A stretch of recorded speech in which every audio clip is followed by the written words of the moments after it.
Start అయిందండి. అన్ని స్కూల్స్లో కూడా అడ్మిషన్స్ మొదలైపోతున్నాయి.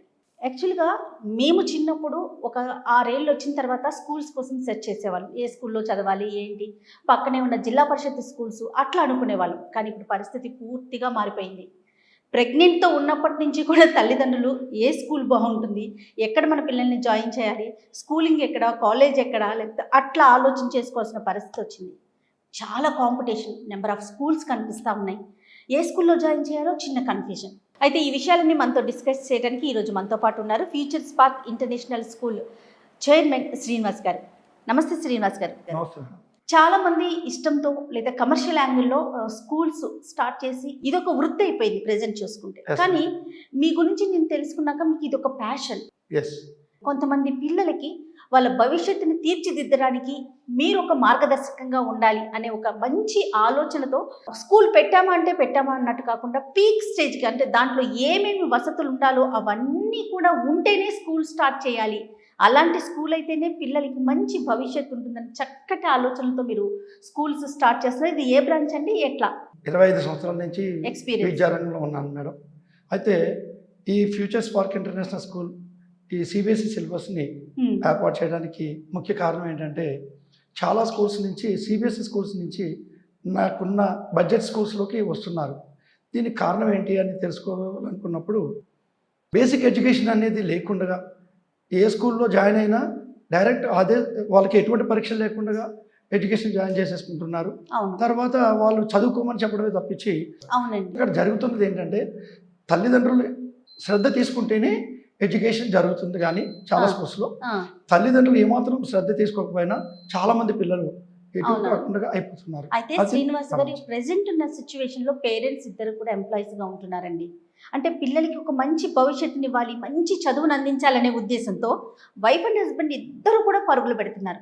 అప్పుడు ఆలోచన ఎలా ఉంటుందంటే, ఒక మంచి స్కూల్లో వేసేస్తే మంచి ఎడ్యుకేషన్ అందిస్తారు కదా, మన ప్రయారిటీ కొంచెం తగ్గించుకుని ఇటువైపుకు వెళ్దాం కదా అనే ఆలోచనలో ఉన్నారు. అవునంటారా కాదంటారా? ఇది 100% కరెక్ట్ మేడం. కాకపోతే ఈ పేరెంట్ ఎలాగైతే ఆలోచిస్తున్నాడో అలాగే విద్యారంగంలో విద్యను అందించే ప్రతి స్కూల్ మేనేజ్మెంట్ కూడా అలాగే ఎథిక్స్తో ఉండాలి. మా ఫాదర్ చెప్పడం వలన నేను కొన్ని ఎథిక్స్తో ఉండగలుగుతున్నాను. కారణం ఏంటంటే, హాస్పిటల్ అండ్ ఎడ్యుకేషన్ సిస్టమ్ ఈ రెండు బిజినెస్లు ఎథిక్స్తో చేయాలి, కానీ బిజినెస్ పరంగా చూడకూడదు అనేది మా ఫాదర్ చెప్పారు. మా ఫాదర్ యాక్చువల్గా అయితే వ్యవసాయం చేసేవారు. లేదు, నాకు ఎడ్యుకేషన్ చాలా ఇష్టం. ఎందుకంటే మేము నలుగురు అన్నదమ్ములను నేను ఒక్కడనే కొంచెం బాగా చదువుకొని నాకు ఎడ్యుకేషన్ ఇంట్రెస్ట్ తోటి ఈ యొక్క స్కూల్ ఫీల్డ్కి రావడం జరిగింది. మా నాన్న చెప్పిన విధంగా, బాబు మన స్కూల్ నమ్మి వస్తే వాడికి ఏ విధంగా వాడిని ఇంప్రూవ్ చేయాలి, వాడికి అసలు ప్రాబ్లం ఎక్కడుంది, అసలు తల్లిదండ్రుల ప్రాబ్లమా లేదా పిల్లవాడిలోనే ప్రాబ్లం ఉందా అనేది నేను ముందుగా నిర్ధారించుకుని ఆ తర్వాత ఎడ్యుకేషన్ స్టార్ట్ చేస్తాను. ఓ సూపర్ సూపర్. ఇక్కడ ఈ స్కూల్లో ఏ క్లాసెస్ ఉన్నాయండి? నర్సరీ నుంచి +2 వరకు కూడా ఉందండి సిబిఎస్ఈ అఫిలియేషన్. ఈ యొక్క సిస్టమ్ ద్వారా నేను ముందుకు వెళ్తూ ఇంతకుముందు ఉన్న బ్రాంచెస్లో నాకు 2000 స్టూడెంట్స్ వరకు ఉన్నారు మేడం. ఇది కొత్త బ్రాంచ్. ఇది మాదాపూర్ 100 ఫీట్ రోడ్ కొంత వస్తుంది లొకేషన్. మాదాపూర్ 100 ఫీట్ రోడ్ లో రత్నదీప్ బ్యాక్ సైడ్కి వస్తుంది. ఇప్పుడున్న పోటీకి తగ్గట్టుగా దీంట్లో ఏమన్నా స్పెషల్గా మీరు ఎలాంటి ఫీచర్స్ని ఇంప్లిమెంట్ చేశారు?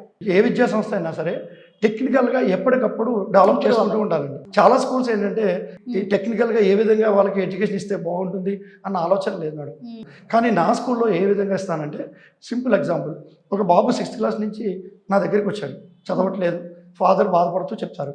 అటువంటి స్థితిలో ఆ పిల్లవాడికి నేను ఏం చెప్తానంటే, ముందు అసలు చూసి చదవగలుగుతున్నాడా లేదు, అన్ని సబ్జెక్టులు చెక్ చేస్తాను. చూసి చదవడం రాలేదు, ఉదాహరణకి ఇంగ్లీష్ రాలేదు, తెలుగు రాలేదు, హిందీ రాలేదు, మ్యాథ్స్ రాలేదు. అటువంటి పరిస్థితుల్లో ఆ బాబుకి నేను ఏం చేస్తానంటే, బాబుకి ఏబిసిడ్లు వచ్చా రాదా, తర్వాత యాపిల్ డి ప్లస్ స్పెల్లింగ్స్ వచ్చాయి, ఇవన్నీ రకరకాలుగా అంటే గ్రౌండ్ లెవెల్స్ నుంచి ఆలోచిస్తున్నారు ప్రతి స్టూడెంట్ ని కూడా. ఇంకా ఫ్యాకల్టీస్ విషయంలో ఎలాంటి జాగ్రత్తలు తీసుకున్నారు? ఫ్యాకల్టీ విషయంలో ముఖ్యంగా ఇప్పుడున్న విద్యా వ్యవస్థలో అలాగే సమాజంలో ఇంగ్లీష్ కమ్యూనికేషన్ చాలా ముఖ్యమైనది. కమ్యూనికేషన్ స్కిల్స్ లేకుండా చాలా స్కూల్స్ ఇంగ్లీష్లో చదివి తెలుగులో ఎక్స్ప్లెయిన్ చేస్తున్నారు. అది పిల్లవాడి భవిష్యత్తుకు చాలా ఇబ్బంది కలిగే పరిస్థితి ఇంటర్మీడియట్ తర్వాత. సో అటువంటి ఇబ్బంది కలగకుండా ఉండాలంటే ప్రతి స్కూల్లోనూ కూడా ఇంగ్లీష్ టు ఇంగ్లీష్ ఎక్స్ప్లెనేషన్ చేసి వాడికి అర్థమయ్యే విధంగా ఎగ్జాంపుల్స్తో చెప్పాలనే థాట్స్ తోటి నేను నా టీచర్స్ని సెలెక్ట్ చేయడం జరుగుతుంది. శ్రీనివాస్ గారు, ఇప్పుడు టెక్నాలజీ పరంగా పిల్లలు చాలా ఫార్వర్డ్ గా ఉంటున్నారు. మన ఆలోచన విధానం కూడా పేరెంట్స్ కూడా అలానే ఉంటుంది కదా. టెక్నాలజీ పరంగా ఎలాంటి అంటే ఇంప్లిమెంట్ చేస్తున్నారు మీరు క్లాస్ రూమ్స్ లో కావచ్చు, లేకపోతే స్కూల్లో కావచ్చు? ఇంతకు ముందు ఉన్న స్కూల్స్లో మేడం ఎప్పటికప్పుడు టెక్నాలజీ, ఇంతకుముందు ఓన్లీ బుక్స్ తోటే మనం ఎక్స్ప్లెయిన్ చేసాం. అవునండి. తర్వాత ఏమొచ్చింది, టచ్ విత్ టాకింగ్ ప్యాన్ అని అలా టచ్ చేస్తే ఆటోమేటిక్గా దానికి అదే వర్డ్ రికగ్నైజ్ చేసి తన పిల్లలకి చెప్పడం జరిగేది. అలాగే ఇప్పుడు అంతా డిజిటల్ బోర్డ్స్ వచ్చినాయి మేడం. ఇప్పుడు ఎందుకంటే ప్రొజెక్టర్ ద్వారా, డిజిటల్ బోర్డ్స్ ద్వారా మన టీచర్ ఎక్స్ప్లెనేషనే కాకుండా పబ్లిషర్ కూడా ఒక టీచర్ తోటి 100% ఇంగ్లీష్ ఫ్లూయెన్సీతో ఎక్స్ప్లెనేషన్ ఇవ్వడం జరుగుతుంది. అన్ని సబ్జెక్టులు ఉన్నాయండి, అట్లా అన్ని క్లాసు పిల్లలకి ఉన్నాయి.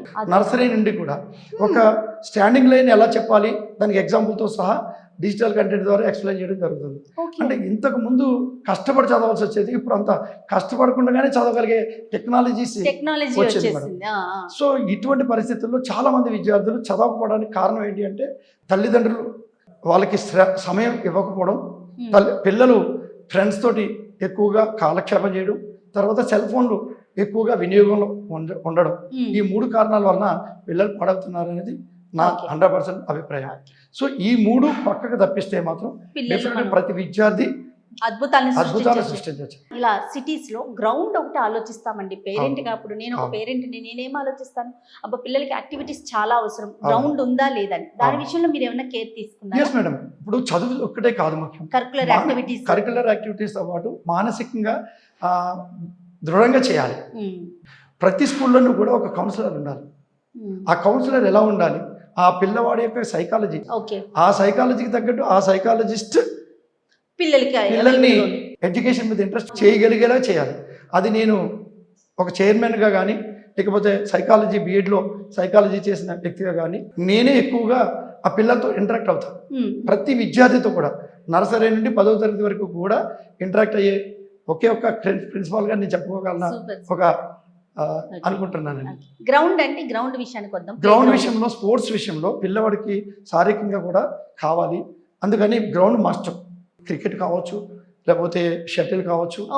ఇంకా నేను ఇప్పుడు కొత్తగా పెట్టడానికి ప్రమోట్ చేయడానికి ఆర్చరీ, ఎందుకంటే నేషనల్ లెవెల్లో చాలా స్కూల్స్లో ఆర్చరీ కానీ గన్ షూట్ కానీ పెద్దగా ఇంపార్టెన్స్ ఇవ్వడం లేదు. కానీ ఇప్పుడు నేనేం చేస్తున్నానంటే ఆర్చరీ, గన్ షూట్, ఈ క్రికెట్ ఇటువంటివన్నీ కూడా ఇవ్వడం జరుగుతుంది మేడం. వీటితో పాటు కరికులర్ యాక్టివిటీస్ ఏమున్నాయండి? కరికులర్ యాక్టివిటీస్ ఇప్పుడు సపోజ్ చిన్నపిల్లలకు ఉందనుకోండి, కంటెంట్లో ఏదైతే ఉందో ఆ కంటెంట్ ప్రాక్టికల్గా టీచర్స్ ఎక్స్ప్లెయిన్ చేస్తూ మరలా ప్రాక్టికల్గా వాళ్ళకి చూపించడం జరుగుతుంది. సో దానివల్ల ఏంటంటే పిల్లవాడికి విపరీతమైన గ్రాస్పింగ్ పవర్ పెరుగుతుంది. చదివిన దానికంటే చూసింది 1000 రెట్లు గుర్తుండిపోతుంది. తర్వాత గ్రూప్ డిస్కషన్స్ అని, ప్రెజెంటేషన్స్ అని ఇలాంటివి కూడా ఏమైనా ఇంప్లిమెంట్ చేస్తా ఉన్నారా మన దాంట్లో? అట్ ద సేమ్ టైం మా స్కూల్లో మేడం ఇంగ్లీష్ కమ్యూనికేషన్స్ మీద డిబేట్స్ కండక్ట్ చేస్తూ ఉంటాం. డిబేట్స్ కండక్ట్ చేయడం వల్ల పిల్లవాడు స్టేజ్ ఫియర్ ఉండదు. అసలు స్టేజ్ ఫియర్ ఎందుకు ఉండాలి, అవసరం ఏంటి, చిన్నప్పటి నుంచి అలవాటు చేస్తే ఒక టాపిక్ ఇస్తాం మేడం, ఆ టాపిక్ వాడు ఓన్గా చెప్పాలి. అంటే క్రియేటివిటీ వాడికి రావాలి. కమ్యూనికేషన్ స్కిల్స్ ఎప్పుడైతే ఉండి క్రియేటివిటీ ఉందో వాడు లైఫ్లో ఏ గోల్ సాధించాలన్నా కూడా ఆ గోల్కి సాధించగలుగుతాడు. ఇప్పుడు సాధిస్తున్నారు. స్కూల్ కాంపౌండ్ అంతా కూడా చూసానండి, చాలా ప్లెజెంట్ గా, చాలా ప్రశాంతంగా అనిపించింది. ఫైనల్లీ ఫీ స్ట్రక్చర్ ఎలా ఉంది మేడం? యాక్చువల్గా సిబిఎస్ఈ ఇంటర్నేషనల్ స్కూల్స్లో 1,00,000 పైగా అన్ని స్కూల్స్ వసూలు చేస్తున్నాను మేడం. కానీ నేను మ్యాక్సిమం 50 నుంచి 60, 70 లోపులోనే అప్ టు 7th, 8th వరకు కూడా తీసుకోవడం జరుగుతుంది. మనీ కాదు ముఖ్యం, పిల్లవాడి చదువుకుని వాడు వచ్చి మరలా సార్ నేను పలానా సీఈఓగా ఉన్నాను, పలానా డాక్టర్గా అయ్యాను అని చెప్తే నా అంత అదృష్టవంతుడు, నా అంత గొప్పదనం నాకు వేరేది లేదనిపించే మెంటాలిటీతో నేను స్కూల్ రన్ చేస్తున్నాను. ఓకే అండి, wish very all the best అండి. మంచి సక్సెస్ అవ్వాలి ఈ బ్రాంచ్ కూడా మనస్ఫూర్తిగా కోరుకుంటున్నా. Thank you so much. నమస్తే.